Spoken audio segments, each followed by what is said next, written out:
बिस्मिल्लाहिर्रहमानिर्रहीम। अस्सलाम वालेकुम डियर स्टूडेंट्स। इस वीडियो में हम देखेंगे chapter number 6 stoichiometry. Question number 2 gives short answers.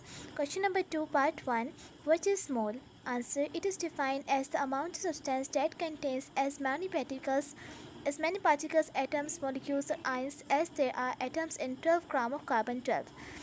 अब यहाँ पर मोल किससे कहते हैं कि एक मोल के अंदर 6.02 इंटू 10⁻23 पार्टिकल्स होते हैं। For example 1 mole of oxygen. अब एक मोल है ऑक्सीजन का, इसके अंदर 6.022 इंटू 10⁻23 मोलिक्यूल्स ऑफ ऑक्सीजन, इसके अंदर इतने पार्टिकल्स प्रेजेंट है एक मोल ऑफ ऑक्सीजन के अंदर। The concept of mole is essential in chemistry for calculating quantities, concentration and reacting amount of substance. Next part 2 difference between empirical formula and molecular formula। empirical formula and molecular formula में difference ये है कि shows the simplest whole number ratio of atoms in a molecule, shows the actual number of atoms in a molecule। next point है does not necessarily shows the actual number of atoms in a molecule, provide more information than empirical formula। for example CH2 1:2 and for example C2H4 2:4।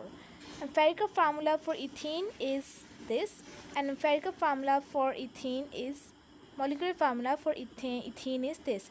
अब इसका difference ये है कि ethene का जो actual formula ये होता है और जो मोलिकुलर फार्मूला है वो एक्चुअल फार्मूला बताता है, जबकि इसका सिंपलेस्ट फॉर्म यानी कि 1:4 को अगर सिंप्लीफाई करें तो 1:2 के टेबल पे 2 1 2 एंड रेशो ये 4:2। अब ये कैसे आया है कि हमने 1:2 इसको मल्टीप्लाई कर दिया 2 के टेबल, इसका फैक्टर अगर 2:4 2 के फैक्टर्स हैं, सो यहाँ पर हमने इसको सिंपलेस्ट फॉर्म में लाया तो 1:2 आ गया। तो एम्पेरिकल फार्मूला सिंपलेस्ट फॉर्म होती है एक सब्सटेंस की, ठीक है।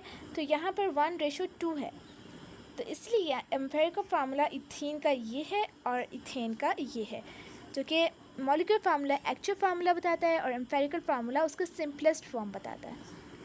Part 3 what is the number of molecules in 9 gram of steam. अब स्टीम क्या होती है?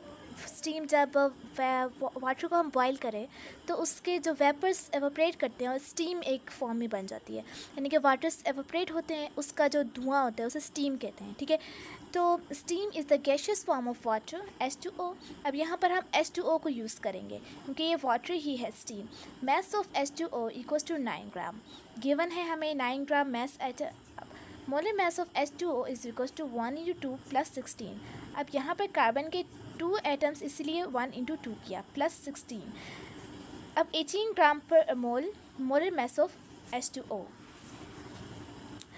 मोल्स ऑफ H2O निकालने के लिए फार्मूला है mass of H2O divide by molar mass of H2O।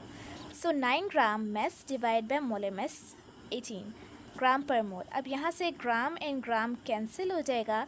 Units भी आपके आंसर के अंदर इंपॉर्टेंट होते हैं, उसमें 0.5 मार्क्स कहीं ना कहीं यूनिट्स का ज़रूर होता है।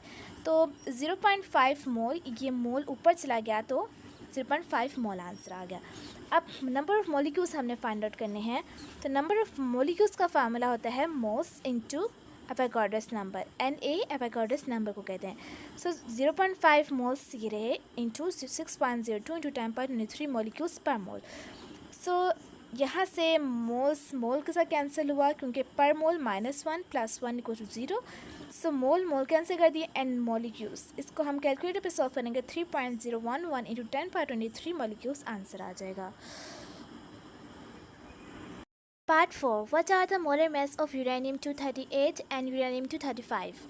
The molar mass of uranium-238 is 238 point something ग्राम पर मोल।